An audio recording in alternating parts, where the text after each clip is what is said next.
What is up, baddies? I'm back with another video, and like I said in my last video, we're going back to our roots. We're doing another unboxing, but it's more of a review because I actually got this gift during Christmas, and I just kind of been enjoying it instead of like being honest about it. So as you know, I like nice things, I like luxury things, but sometimes I'll be a brokiana and I'll just wait for a holiday or my birthday to come up and ask my parents to buy it for me. So that's the type of person I am. So for Christmas, I asked my dad for Tiffany's necklace. I just got the one that says return to Tiffany's. Shipping, again, Tiffany's shipping is so fast. Like, it came, I think I ordered it like on the 23rd of December and it got here, not the 23rd because I feel like I was cutting it close, but like I ordered the 20th. I don't know what day I ordered, but it literally came days before Christmas and in such like a timely fashion. Of course, that's what the box looked like. It just says Tiffany. It's a little beat up because my room is kind of a disaster. There was the ribbon that came with the necklace. The box that came with it, I just got the sterling silver return to Tiffany heart charm just because I really liked, though I like my other Tiffany necklace, but like it's so small and I kind of wanted to be obnoxious this time because I was buying it on someone else's dime, so I decided to treat myself to it. That's what you do, sis. That's the life hack, bruh. Anyway, here's what it came with. It came with a little card. It's here. The best surprise comes from out of the blue box. Did y'all know they used to have a cafe in New York and they're reopening it in 2021? In case any of y'all want to take y'all little booze, it's opening in 2021. I'm trying to see all the information. Their customer service is A1. Like, I see why people keep going back, honestly. And the little card of authentication. I am struggling to pronounce it. And then the little blue thing. Throw away the box, but I do like to keep this in the little blue box that it came with. There is a little pouch that, in case you don't want to keep the blue box, you could just keep the pouch. I do like this. Like I said, sterling silver return to Tiffany's, and I got, if you saw my other Tiffany's video, you could tell that was an 18-inch chain. I decided to get a little bit longer.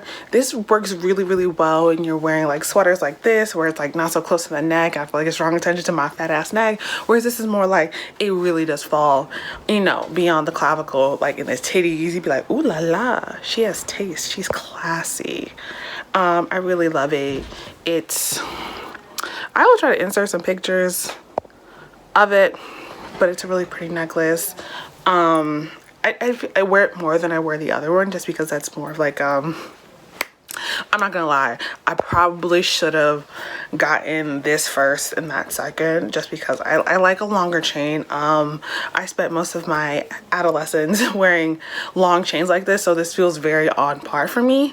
So yeah, I love it. Definitely recommend it. I think this is a 22-inch chain, okay? Because 18 was like here, and then 20 was gonna be here, and I was like, I want it a little bit long, so I think this is a 22-inch chain. Total came up to like $165. I'm not entirely sure. I will put the actual cost on the screen. Anyway, I love it. Like, I really do love Tiffany's. I really feel I'm grateful that I have parents that buy me nice things during the holidays. Also, just invest in yourself. I just want to invest in nice things. Like, I am not the most delicate person when it comes to like jewelry and owning things. I'm one of those people who's just like, I need you to have durability to just survive me going back and forth. So I do appreciate that this has done so well. I would definitely recommend going for the 22 chain. That's just my personal preference. If you're someone like me with a thicker neck, the 18-inch kind of, I don't want to say it suffocates, but it's just like, I want it to flex, and I feel like this is the best chain to flex a Tiffany's necklace in. So yeah, love it. By the way, I love both necklaces, but I'm just more partial to this. And once again, like, I feel like Tiffany's service is A1. Now that I own two, I feel like I'm balling. Maybe, no, I'm kidding, I'm not balling. Anyway, just invest in nice quality pieces for your life, or have a boyfriend or dad like me buy you nice things. Hopefully they say yes. So I give this a 5 out of 5, and I would definitely recommend buy the return to sender first before you buy the smaller dainty chains. Also, I feel like that's probably more geared toward girls in like high school and middle school and stuff like that. I probably, in my humble opinion, this feels more mature than the other one. The other one felt very like girly, and this feels like I'm a grown woman who owns nice things. You know, I could just be making shit up. I probably am making shit up. Anyway, that is my review. It wasn't really an unboxing because that feels very unboxed, supposed to be authentic. But anyway, that's just my review on my newest Tiffany's necklace that I got for Christmas from my dad. Anyway, I definitely, like I said, recommend it. 5 out of 5. Great customer service, great brand, longevity, durability, just all types of positive words I could think of right now. Anyway, give this video a thumbs up, like, subscribe, hit that bell button, and notifies you every time I drop another fire video. Also, look forward to seeing you all in the next video.